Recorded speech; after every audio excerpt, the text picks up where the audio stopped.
Page 233 पे, page 233, question number 6। Ravi limited के नाम से है, जिनके पास ये किताब नहीं है, रावी लिमिटेड के नाम से सवाल है और विंटर 2017 का सवाल है। रावी लिमिटेड विंटर 2017 एक पार्ट है, उसमें विंटर 2017 के सवाल में एक पार्ट है, पढ़ने में करता हूं बोर्ड पे।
जी, कंडीशन 1 क्या है? परफॉर्मेंस कंडीशन है कि सर्विस कंडीशन है? और ये जो परफॉर्मेंस कंडीशन है, ये मार्केट है या अदर देन मार्केट है?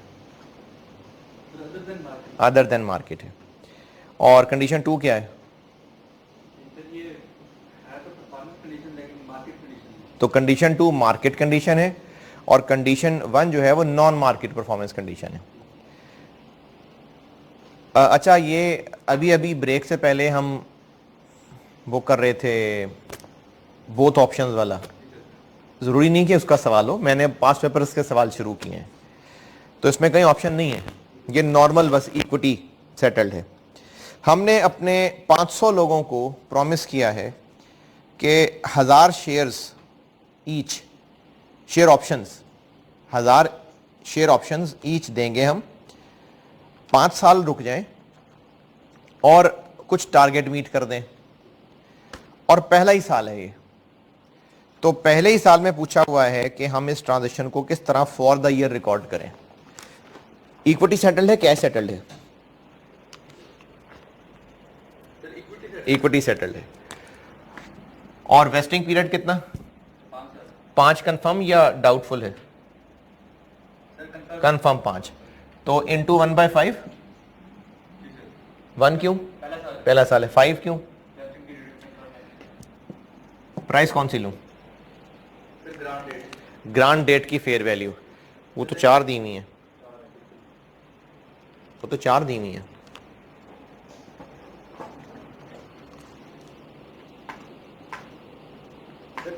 देखना पड़ेगा कंडीशन कौन सी पूरी हो रही है। अरे ग्रांट डेट पे कैसे पता कौन सी पूरी हो रही है? नहीं, वो उसने कहा है कि अगर कंडीशन जो ऊपर वाले 2 दी हुई है इग्नोर कर दें सर, फिर ग्रांट डेट की छुट्टी होगी।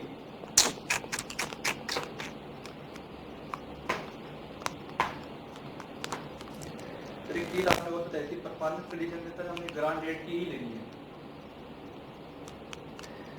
इक्विटी सेटल में ग्रांट डेट की ही लेनी है, बात परफॉर्मेंस या सर्विस कंडीशन की नहीं है। अच्छा, हम जो गुड्स सर्विसेज ले रहे हैं, देखें आईएफआरएस ना पूरे तरतीब से सोचें। इक्विटी सेटल में हमने सबसे पहले ये पढ़ा था कि क्या हमें गुड्स सर्विसेज की फेयर वैल्यू पता चल सकती है कि नहीं है? पता चल रही है? नहीं, उससे नीचे आते हैं। इक्विटी इंस्ट्रूमेंट की फेयर वैल्यू पता चल सकती है?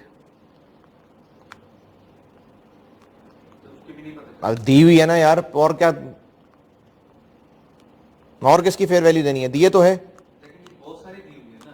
बात बहुत सारी की नहीं है, fair value equity instrument granted की है कि नहीं है? है। तो हमें इक्विटी इंस्ट्रूमेंट ग्रांटेड की फेयर वैल्यू पे रिकॉर्डिंग करनी है। कंडीशंस हैं, वेस्टिंग कंडीशंस हैं। मार्केट कंडीशन की क्या ट्रीटमेंट पड़ी थी? देखें, आप जब सवाल करें ना किसी भी आईएएस का, तो आप पूरा आईएएस रिकॉल करें और ये सोचें कि कौन से एरिया पे सवाल है। तो ये कैश सेटल्ड का सवाल है, इक्विटी सेटल्ड है। इक्विटी सेटल्ड में आके हमने डिटेल पढ़ी थी जब सर्विसेज थी, तो जिस पे मैंने रिकग्निशन की डिटेल पढ़ाई थी, सर्विसेज थी, उसमें आके हमने पढ़ा था कि अगर वेस्ट कोई कंडीशन नहीं है तो फॉरेन एंट्री हो जाएगी, और अगर वेस्टिंग कंडीशंस हैं तो ओवर द पीरियड होगी। फिर उसके बाद जब मेजरमेंट की डिटेल पढ़ाई थी, तो उसमें यह पढ़ा था कि अगर मेजरमेंट हो रही है fair value of equity instrument granted पे, fair value of equity instrument granted पे, तो उसमें फिर हमने एक ट्रीटमेंट ऑफ वेस्टिंग कंडीशंस चीज पढ़ी थी। 1.5 घंटा कल मैंने रिकैप पे भी लगाया था। मार्केट कंडीशन का क्या इस्तेमाल था? अदर कंडीशंस का क्या इस्तेमाल था? और फेयर वैल्यू निकालने में इस्तेमाल नहीं था, शैल नॉट बी। तो आप फेयर वैल्यू कौन सी लें?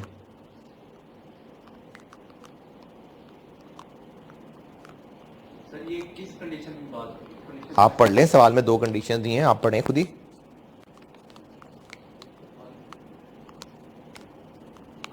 जी सर। सर ये 44 लेंगे। गलत।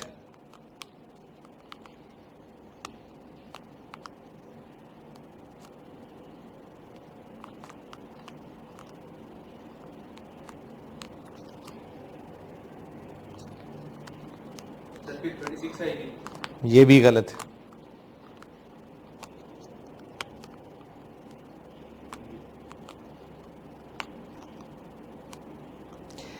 कंडीशन 1 क्या है? सर ये परफॉर्मेंस कंडीशन है। Market non market? Sir non market. Condition 2 क्या है? सर ये मार्केट कंडीशन है। फेयर वैल्यू निकालने जो मॉडल लगेगा, उस मॉडल में कौन कौन से इनपुट डलेंगे, उसमें market condition as an input डलेगा कि नॉन मार्केट भी डलेगा?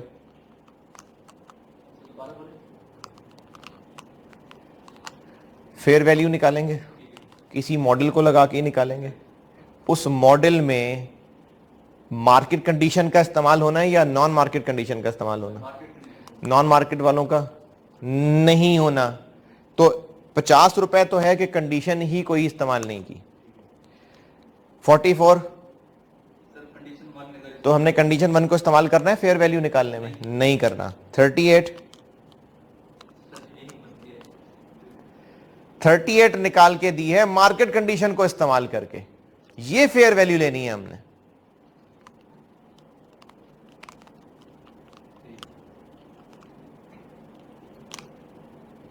सर उसने फिर हमें कंफ्यूज करने के लिए कंडीशन 1 और कंडीशन कंफ्यूज करने के लिए भी टेस्ट कर रहा है आपको। कंफ्यूज करने के लिए क्या टेस्ट कर रहा है आपको कि बताओ जो रूल पढ़ा है लगाओ। आपको जो नोट्स दे रहा हूं वो आपने याद करने हैं और याद रखने हैं। और जब किस टॉपिक का सवाल है तो सवाल करने का तरीका यह है कि आप उस टॉपिक को सारा रिकॉल करें। रिकॉल करेंगे तो सवाल होगा। बाय 5 क्यों? सर क्योंकि वेस्टिंग पीरियड 5 है। 1 क्यों? पहला साल है। प्राइस कौन से लूं? 38। इक्विटी सेटल्ड है, फेयर वैल्यू ग्रांट डेट की आएगी, गुड्स की फेयर वैल्यू नहीं ही, तो ये केस 2 हो गया। मैंने मेजरमेंट की डिटेल बताई थी, उसमें केस 1 ये था कि गुड्स फेयर वैल्यू, सर्विसेज की फेयर वैल्यू निकल सकती है, नहीं केस 2 इक्विटी इंस्ट्रूमेंट ग्रांटेड की फेयर वैल्यू निकलेगी, ये वो है। अब जब इसकी फेयर वैल्यू निकलेगी तो किस दिन की फेयर वैल्यू निकलेगी? ग्रांट डेट की। और उस फेयर वैल्यू को निकालने के लिए मार्केट कंडीशन का इस्तेमाल होगा, अदर कंडीशंस का इस्तेमाल नहीं होगा। तो वो फेयर वैल्यू जो मार्केट कंडीशन को इस्तेमाल करके निकाली गई है वो चाहिए हमें। 38। सर ये बातें याद नहीं है कि अप्लाई करना नहीं है। हाँ तो याद रखनी है ना।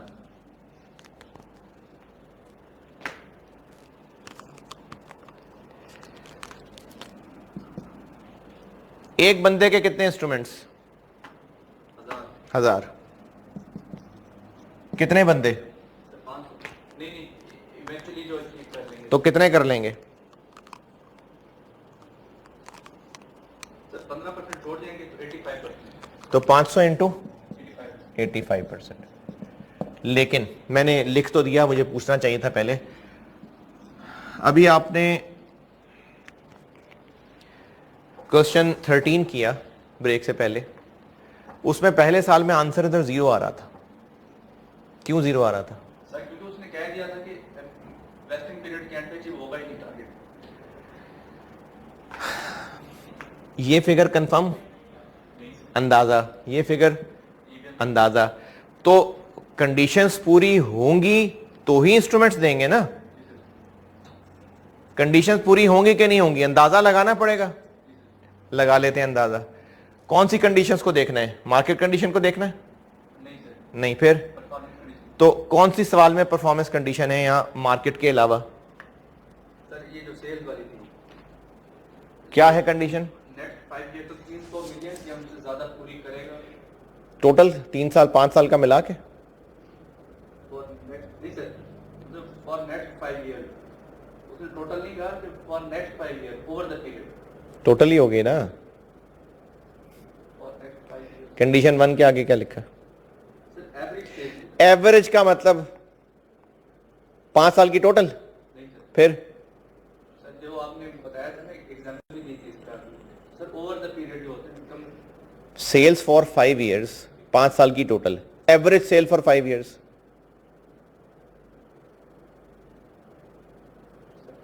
को मिला के जो एवरेज होती है सर क्या होती है? एवरेज 5 साल की सेल्स की एवरेज से क्या मुराद है? हर साल सर इतनी सेल होनी चाहिए सर जो 5 साल के एंड पे जितनी आ रही होगी सर इनका एवरेज लें तो हर कैसे साल- लेंगे एवरेज?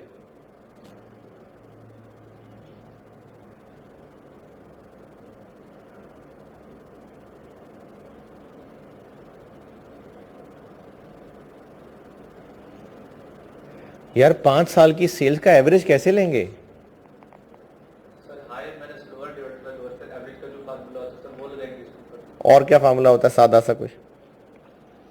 सर जो पिछले साल के थे तो उसको डिवाइड करेंगे सर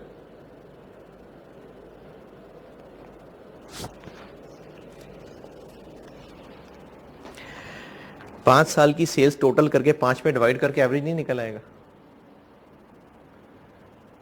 को बहुत अजीब सा फार्मूला है ये। तो क्या ख्याल है, ये कंडीशन मीट हो रही है, नजर आ रही है कि नहीं? हमने ये भी तो देखना ना कि कंडीशंस पूरी होनी है कि नहीं होनी। जी सर जितनी एग्जांपल्स अभी तक की थी उन सब में बताया होता था ना कि उसको लगता है कंडीशंस पूरी हो जाएंगी। अब आपको ढूंढनी है कि कंडीशंस पूरी होंगी कि नहीं होंगी। क्या लगता है, होंगी पूरी कि नहीं? जी सर हो जाएंगे कैसे पता? सर पॉइंट ए में लिखा हुआ है कि 2017 के एंड पर सेल्स थी 210 मिलियन अच्छा। हर साल इंक्रीज होना है 20%। तो कैसे पता कि एवरेज 300 आ जाएगा? सर करके देखना पड़ेगा करके देखना पड़ेगा। तो आपको सवाल में देखना पड़ेगा कि कंडीशंस पूरी होने जा रही हैं कि नहीं, क्योंकि उसने आपको बता दिया कि कंडीशंस पूरी होने का तरीका क्या है। या तो आपको ना बताता ना तो कहता it is estimated that conditions will be vested, तो ठीक है। नहीं तो आपको कंडीशंस का म्यार बताया है, खुद चेक करना पड़ेगा। 2017 यानी पहले साल की सेल्स कितनी? 210 मिलियन 210। 2018 में सेल्स कितनी होंगी? 20% इंक्रीज कर जाएंगे लास्ट ईयर इंटू 1.2। 252 19 में कितनी सेल्स होंगी? Last year into 1.2। 302 20 में कितनी सेल्स होंगी? Last year into 1.2। 363 21 में कितनी सेल्स होंगी? Last year into 1.2। Sir 436 average निकालना है तो क्या करूं? सर इन सबको ऐड करके 22 करें ऐड।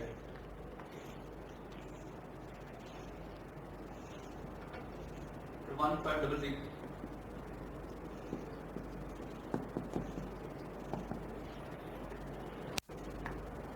सर 313 तो क्या पता चला? सर कंडीशन पूरी हो गई कंडीशन पूरी हो गई नहीं, हो जाएंगी हो जाएगी। तो जब हो जाएगी तो फिर 1000 शेयर्स के पैसे 1000 शेयर ऑप्शंस भी दे देंगे। सर मतलब आप ये कह रहे हैं कि 1000 लिखने से पहले चेक करेंगे फिर लिखेंगे? देखो बात 1000, अच्छा 1000 की जगह 800 लिख ले, नहीं, जो हमने इंस्ट्रूमेंट देने का वादा किया है वो अर्न करेगा तो देंगे ना। अगर अर्न करेगा तो 1000 लिख देंगे, और अगर लगता है नहीं अर्न करेगा तो 0। जो उसको इनाम देने का वादा किया है वो उसकी परफॉर्मेंस से लिंक है। हम ये कैलकुलेशन ईयर 1 के एंड पे खड़े होके कर रहे हैं, तो ये फिगर्स कंफर्म है, अंदाजे हैं ना। इससे पहले सवालों में हमें अंदाजे बताए होते थे कि नहीं वो मीट कर लेगा, अब आपको खुद ढूंढना पड़ रहा है। कैसे पता? खुद ढूंढना पड़ रहा है। इंफॉर्मेशन गिवन है, उसने म्यार बता दिया कि परफॉर्मेंस का म्यार क्या है। तो ईयर 1 में इतना एक्सपेंस और इतना इक्विटी रिकॉर्ड हो जाएगी। लेकिन सवाल की रिक्वायरमेंट क्या है? डिस्कस। तो ये जो किया है ना, ये अंग्रेजी में बताना है कि 1 क्यों लिया है, 5 क्यों लिया है, इसको 38 क्यों लिया, 44 36 क्यों नहीं लिया, 1000 यहां क्यों लिखे हैं, 500 इंटू 86% क्यों किया है, ये डिस्कस है। ठीक है।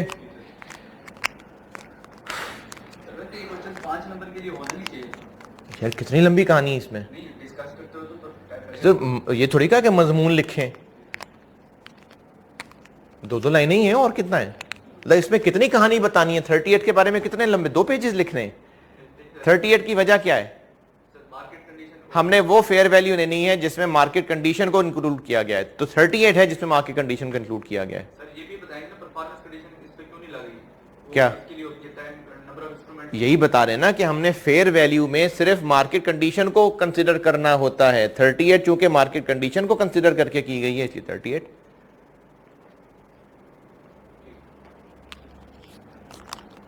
आगे चलें।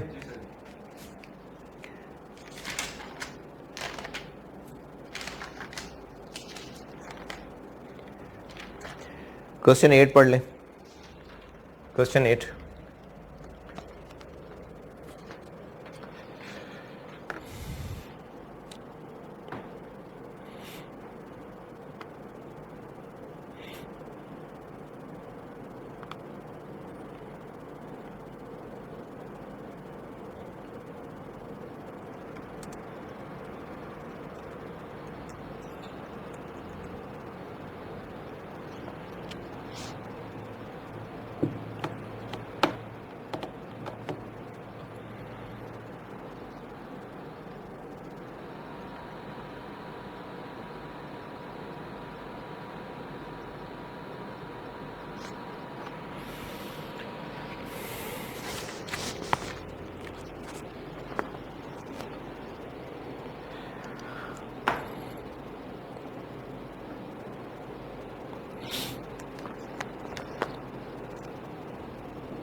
मॉडिफिकेशन अगर याद है तो ठीक है, नहीं तो मॉडिफिकेशन के नोट्स खोलें।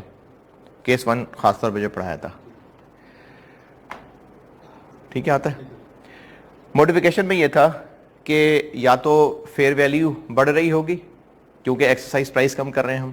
सर पहले ये नहीं देखेंगे कि एम्प्लॉयज के हक पे है या उनके खिलाफ है? केस 1 का है ना मैंने, या फिर उनको नए इंस्ट्रूमेंट्स दे रहे होंगे, ये मॉडिफिकेशन में था।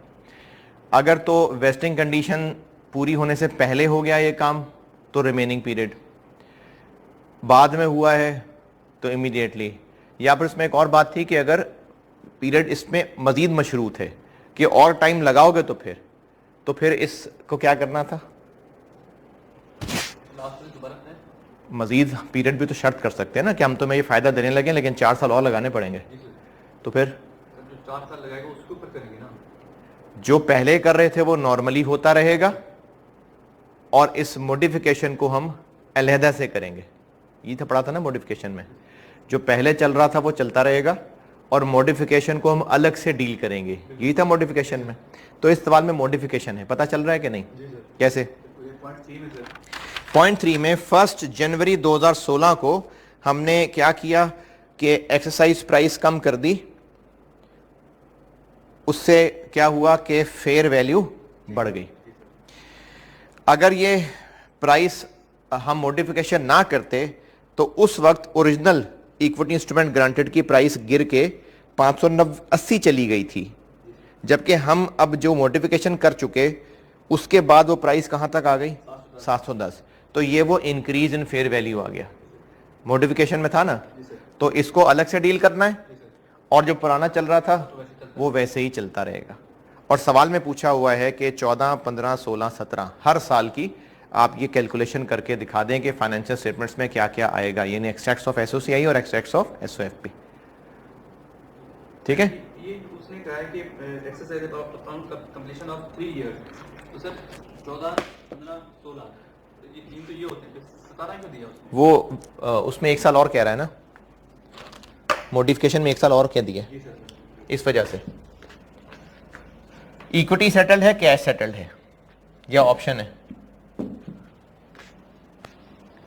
इक्विटी सेटल्ड है या कैश सेटल्ड है या वो तीसरी वाली? सर इक्विटी सेटल्ड है। इक्विटी सेटल्ड है। इक्विटी सेटल्ड में सर्विसेज हैं कि गुड्स हैं? सर्विसेज हैं। रिकग्निशन की डिटेल पहले मैंने आपको सवाल करने के लिए सारा आईएस रिकॉल करा रहा हूं। सर्विसेज हैं, इक्विटी सेटल्ड है, रिकग्निशन की डिटेल, कंडीशंस हैं या नहीं है? हैं। तो उसमें रिकग्निशन में क्या था? Over the period measurement. पहली प्रायोरिटी सर्विसेज की फेयर वैल्यू पता है? नहीं होती, एम्प्लॉइज में नहीं पता होती। दूसरा इक्विटी इंस्ट्रूमेंट ग्रांटेड की फेयर वैल्यू दी हुई है? दी हुई है। ना दी होती तो तीसरा हल, इक्विटी इंस्ट्रूमेंट ग्रांटेड की भी फेयर वैल्यू नहीं पता, तीसरा हल कल पढ़ा था। तीसरा हल आपने आईएएस याद रखना है, उसके बगैर नहीं कर सकते सवाल। आप आईएफआरएस याद रखने हैं, ये नोट्स इसलिए बना के दिए हैं कि याद रखना है इनको आपने, और आईएएस भी साथ ले जाने का फायदा तभी उठा सकेंगे अगर आपने नोट्स याद करने के बाद आईएएस भी पढ़ा होगा। नोट्स भूल रहे हैं लेकिन आईएएस साथ पढ़ा होगा तो पेपर में खोल के देख लेंगे। इक्विटी सेटल्ड है कि कैश सेटल्ड है? ऑप्शन है इक्विटी सेटल्ड है। चलो अपने दिमाग के अंदर इक्विटी सेटल्ड वाले सारे पेजेस ले आए। सर्विसेज हैं कि गुड्स हैं? सर्विसेज हैं। सर्विसेज पे आगे चलते हैं। कंडीशंस हैं या नहीं है? हैं। तो फिर ओवर द पीरियड या फॉरन? Over the period. मेजरमेंट पे आते हैं। पहली प्रायोरिटी गुड सर्विसेज की फेयर वैल्यू पता है? नहीं। दूसरा नंबर इक्विटी इंस्ट्रूमेंट ग्रांटेड की फेयर वैल्यू पता है? चलो इससे हम सवाल करेंगे। अगर ना पता होती तीसरा नंबर इंट्रिंसिक वैल्यू नहीं पढ़ाया तो याद रखना है, यही स्टेप्स हैं सवाल के। इंट्रिंसिक वैल्यू, लेकिन इसमें हमें किसकी इंफॉर्मेशन है? उसकी फेयर वैल्यू है। पहला साल 2014, कैलकुलेशन होगी हमेशा क्यूमुलेटिव। पहला साल है इंटू 1/3। वो तो 16 में जाके मॉडिफिकेशन है ना, 14, 15 तो ऐसे ही चलेगा। और कैलकुलेशन करके जो आंसर आता है वो एक्सपेंस निकलता है? नहीं, ये क्यूमुलेटिव यानी इक्विटी की फिगर निकलती है। ओपनिंग क्लोजिंग का डिफरेंस लेंगे तो एक्सपेंस बनेगा, यानी एसओएफपी की फिगर निकलती है। एसओएफपी की फिगर निकल रही है 2014। प्राइस 1400।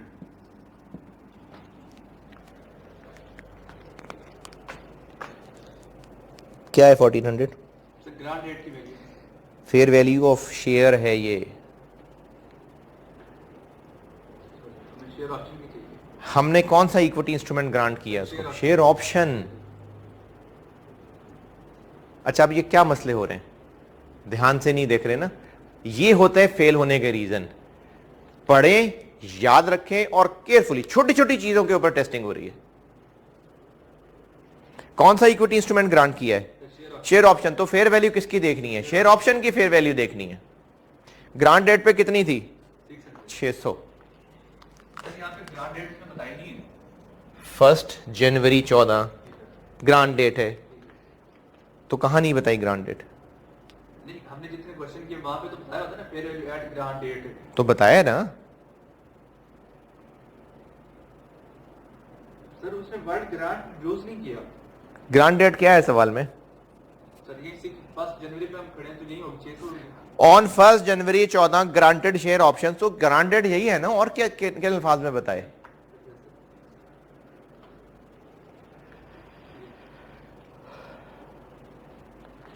एक बंदे को कितनी?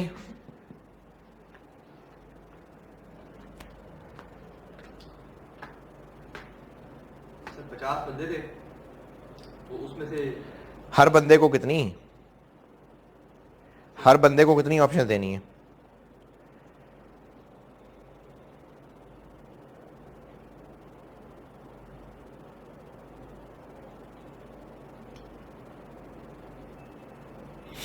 Point number 2, 4000। डिपेंड करता है सर, अगर वो उसकी प्रॉफिट 900 मिलियन हो तो 4। हाँ, तो अब हमें नंबर ऑफ इंस्ट्रूमेंट्स के लिए प्रॉफिट एवरेज देखना पड़ेगा। जी सर।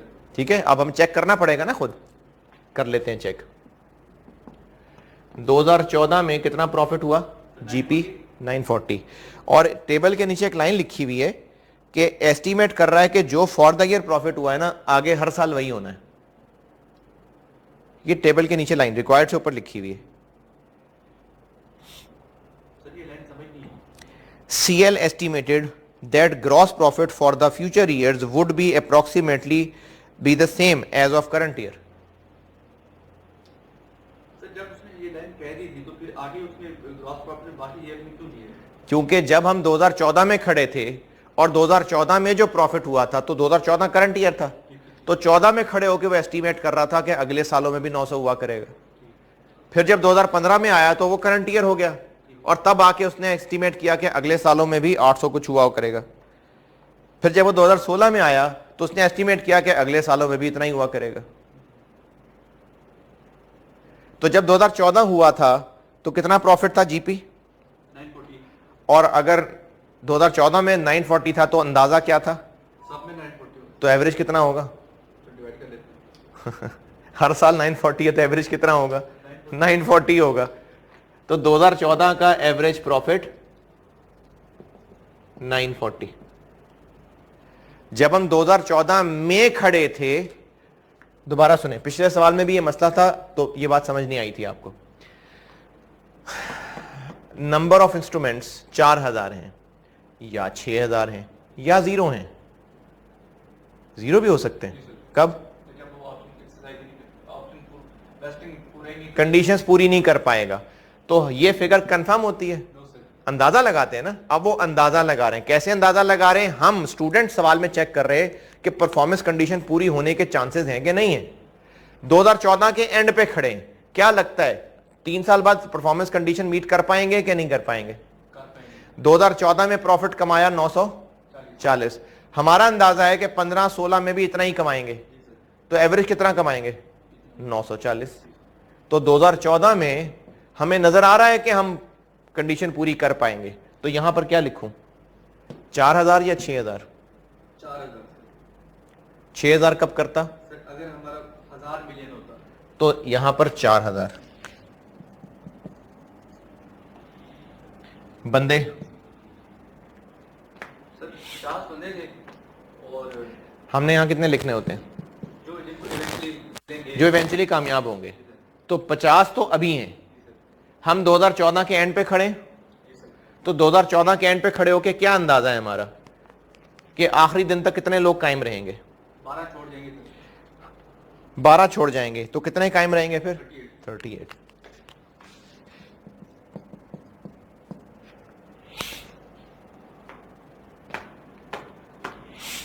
क्या आ गया देखें?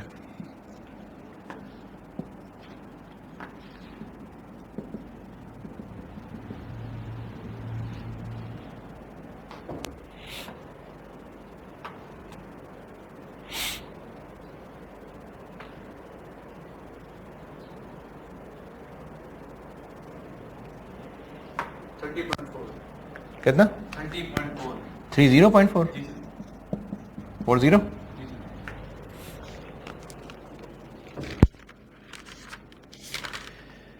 नहीं यार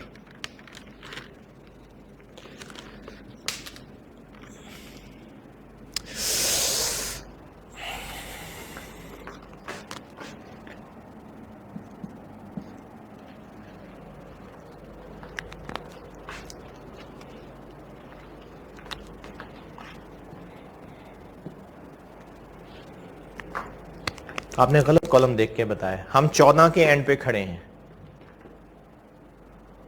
सर 8 तो छोड़ के चले गए तो टोटल उसने 12 8 कहाँ छोड़ के चले गए?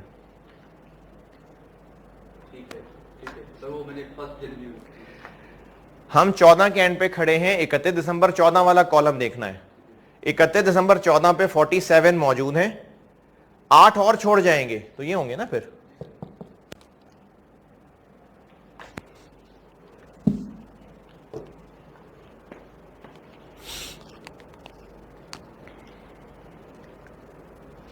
$31.2 31.2